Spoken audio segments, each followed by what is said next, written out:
We want to talk a little bit about the NFL awards coming up, right? You've got some predictions for some different things. Let's hear them. So, starting with Coach of the Year, I feel like Coach of the Year, where we got to start because everything starts and ends with them. And now, first of all, Dan Campbell, I felt like should have been in the running for Coach of the Year, and he wasn't. Would he have won it? In my opinion, probably not.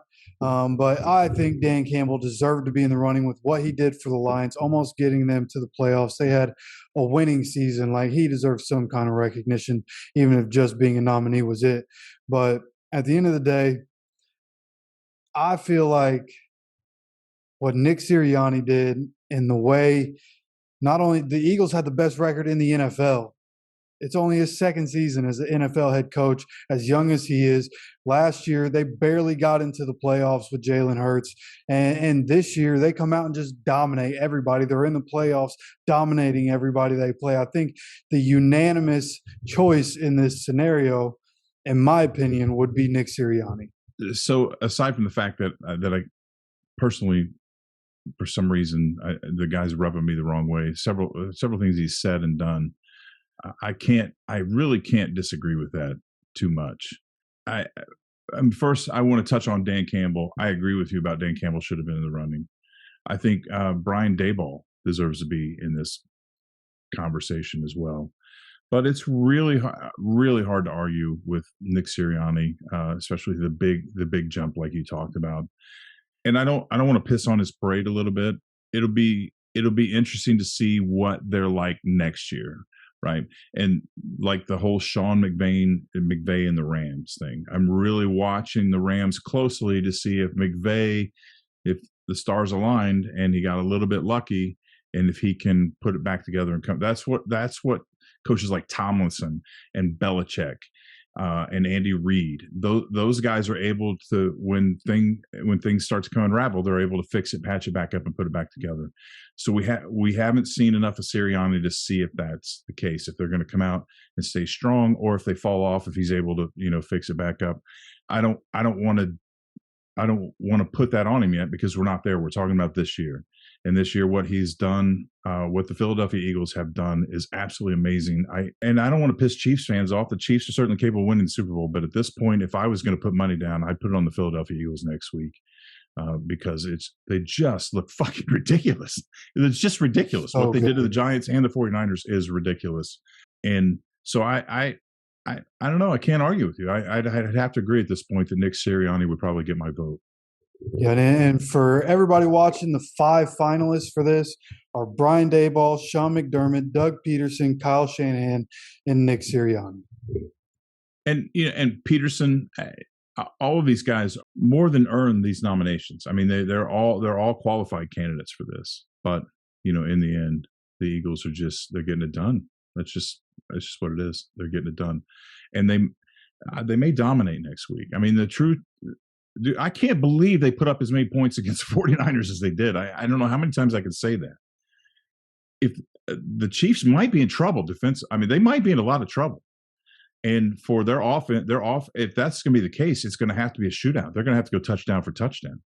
And I don't know that the odds of them sustaining that aren't that good because the Eagles' defense is so good. So, yeah, I agree with you. Probably Nick Sirianni. All right, so what's next? Next up is going to be the MVP award. And I feel like we're both going to feel the same way on this. The 5 finalists are Josh Allen, Joe Burrow, Jalen Hurts, Justin Jefferson, honorable mention, but this is a quarterback award, and Patrick Mahomes. And I feel like with what we've seen in the playoffs through the regular season, Jalen Hurts is going to get some votes here, but it just feels like Patrick Mahomes is still a level above everybody else. Yeah, I know a lot of Eagles fans would argue against that. There's still a possibility Jalen Hurts could win the MVP award, but I have to agree with you that Mahomes makes plays like the game's in slow motion. Hurts is phenomenal, everything he does, and I don't want to take anything away from him, but Mahomes just looks like he's a man playing with 12-year-olds. he's playing in the backyard, just flipping the damn ball and sidearming. Just it's at another level, I never expected to see. So I have to agree with you.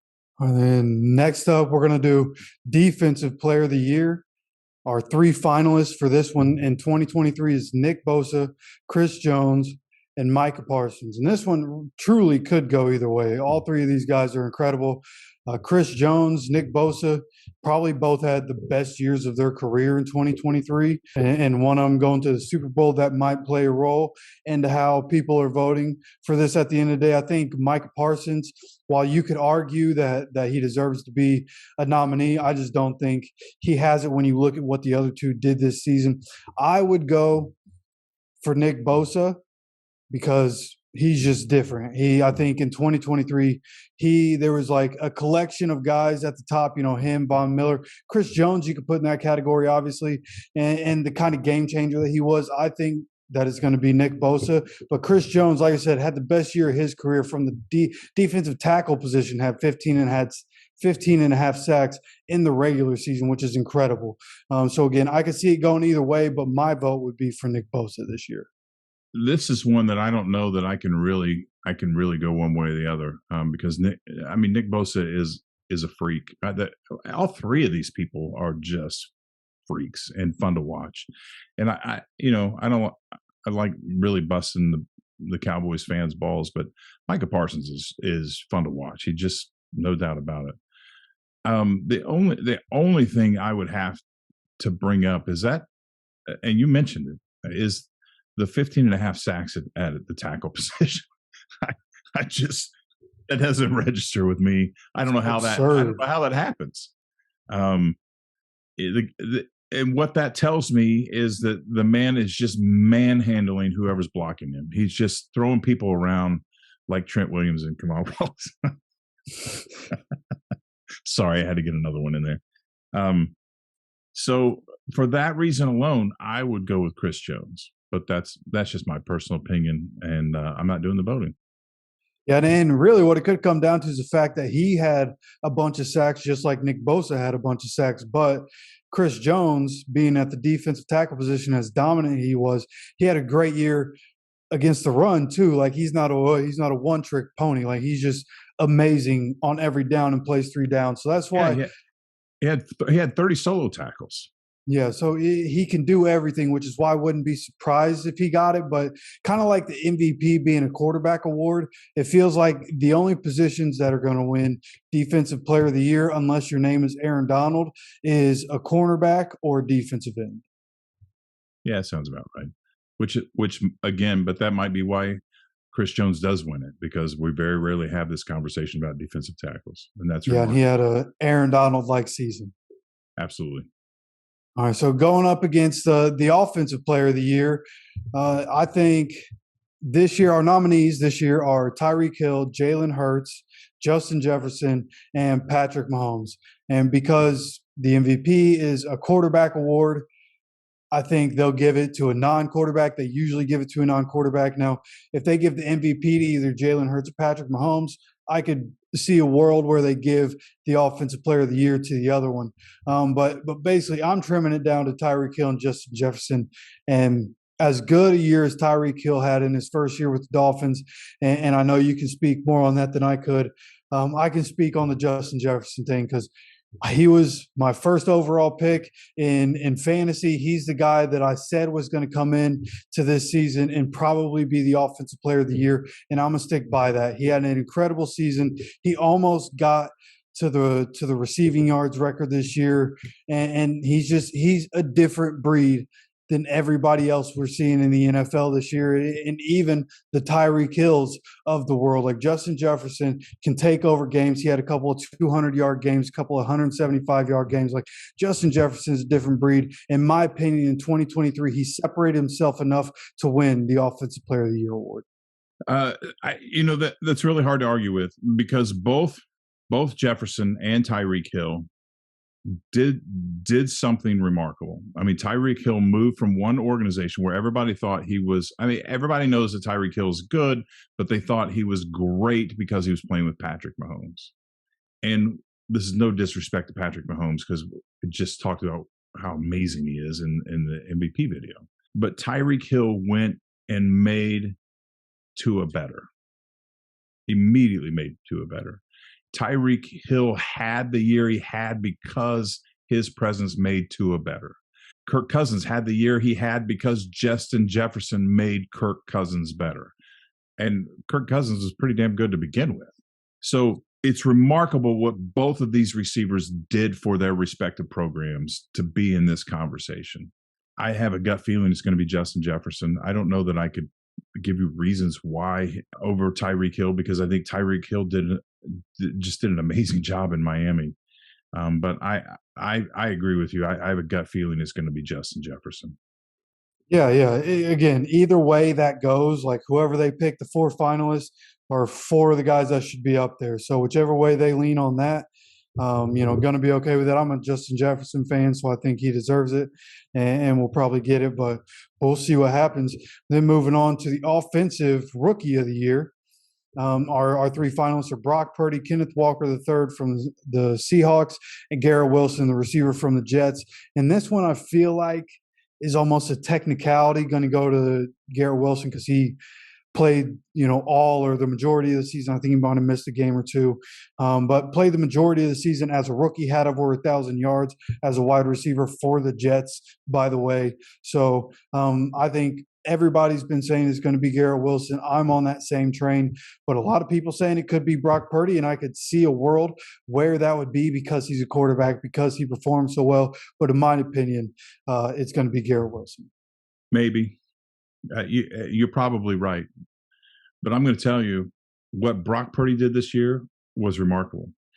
His injury, I don't know how bad it is. He may never be the same. He may never physically be the same, may never mentally be the same, may not get a chance, because they got a massive quarterback controversy in San Francisco right now. Brock Purdy may just kind of disappear. He may go to another team. We'll never hear about him again. Or he may come back, and I don't know. But what Brock Purdy did this year is one of the most remarkable things I've ever seen in an NFL season in my entire life. For the kid to come in as Mr. Irrelevant, take over and run 7-0 and run his team to the NFC Championship.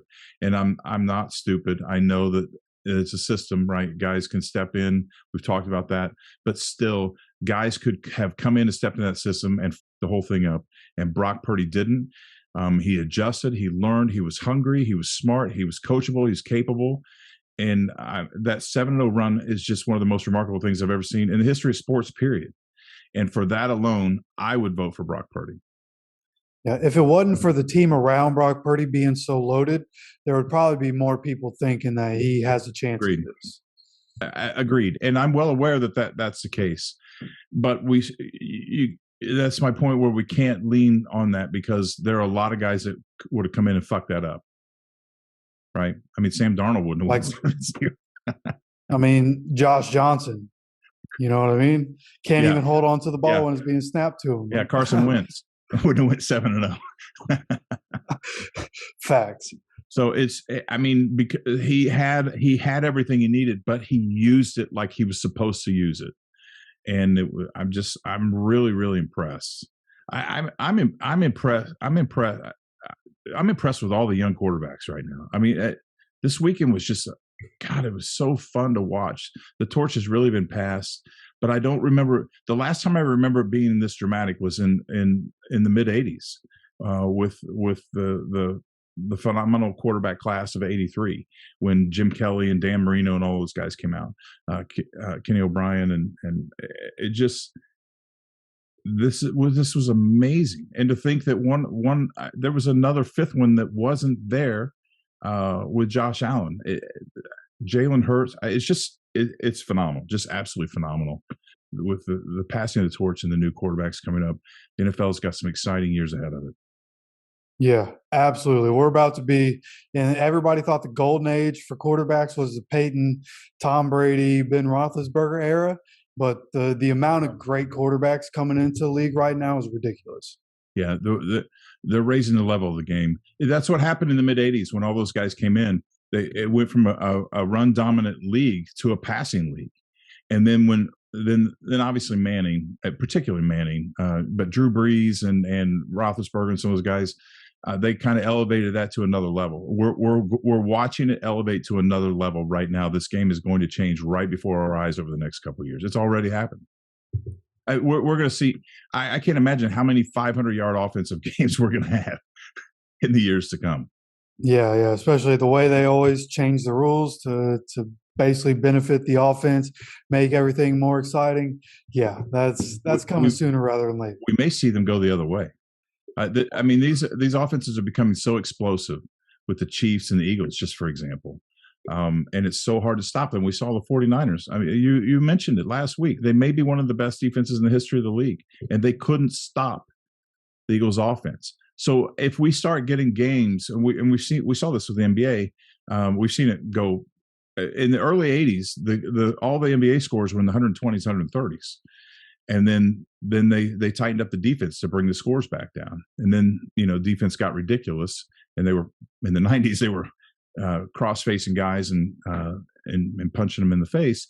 And it went back the other way. We may see the league start to loosen up and give the defenses more room and kind of tighten the screws on the offense to bring it down and make it more competitive. I don't know. But that's what I'm saying. The game's going to change either way because of these prolific quarterbacks coming in.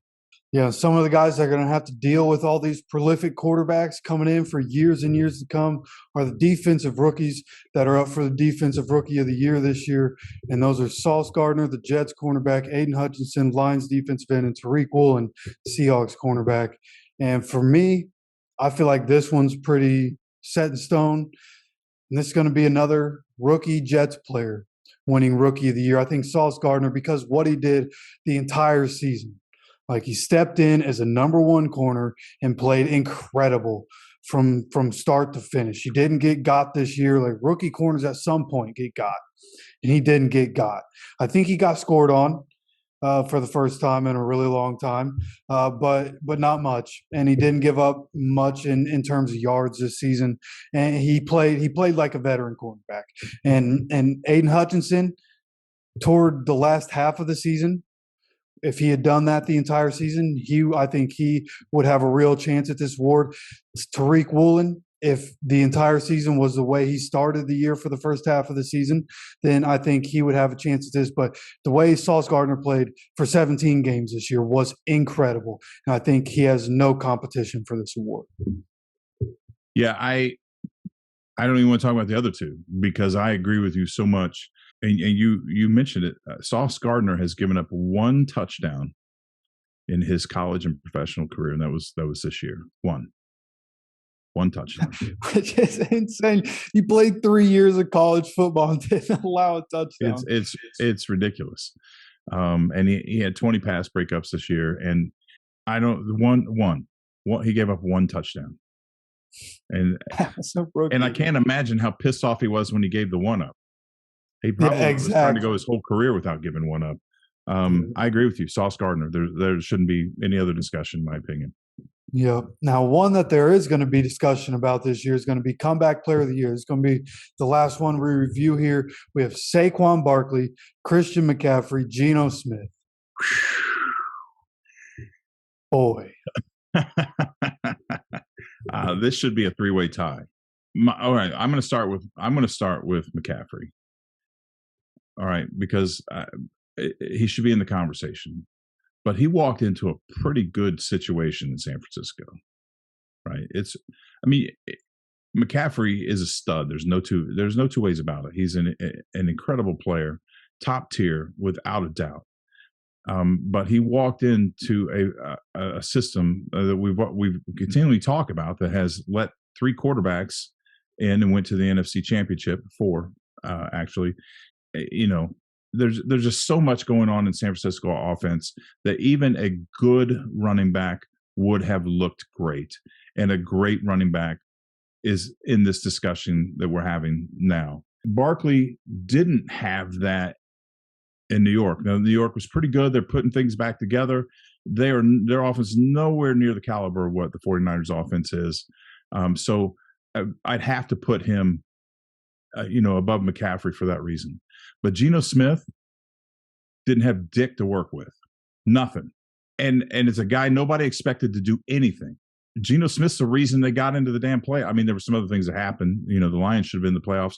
Geno Smith's the reason they got in the playoffs because nobody expected him to do what he did. And for as much as I have busted Geno Smith's balls in the past, I would hand this trophy to him personally if it were me. That's just the way I feel about it. Yeah, and there's a very good chance that happens with, especially him being a quarterback. Good chance he's able to get it. Where I think it hurts him is the fact that, toward the end of the year, he started to fall off, and that's when Seattle almost missed the playoffs, just because Right. he started to turn the ball over and reverted back into the old Geno Smith. But he played so well for so much of the year and got the Seahawks into the playoffs, a team that I thought was going to go 0-17, and he went 9-8, made it to the playoffs. But for me, I would pick Saquon Barkley because of what he's had to deal with the last 2 seasons. Everybody thought that he was done, and then coming in, like you mentioned, a totally different situation than what Christian McCaffrey ended up getting traded into. And so for me, Saquon Barkley, he led the league in rushing for a portion of the year. And that was obviously that ended up dropping off. But Saquon to me would be comeback player of the year. But Christian McCaffrey, it can't be understated, even with the situation he walked into with the 49ers. They showed a graphic during that NFC Championship game where the points per game for San Francisco went from 20 to like 29.8.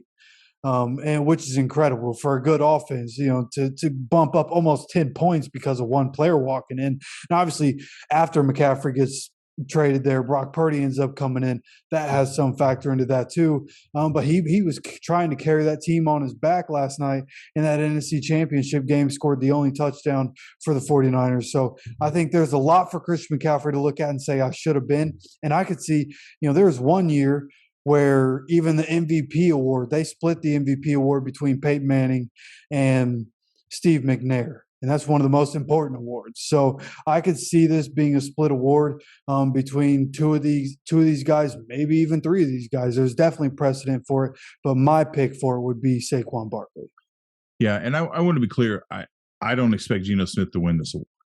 I think it'll probably Barkley, and they could split it, but it'll probably be Barkley.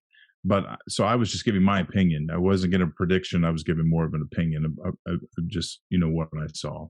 But it would be cool if they split it.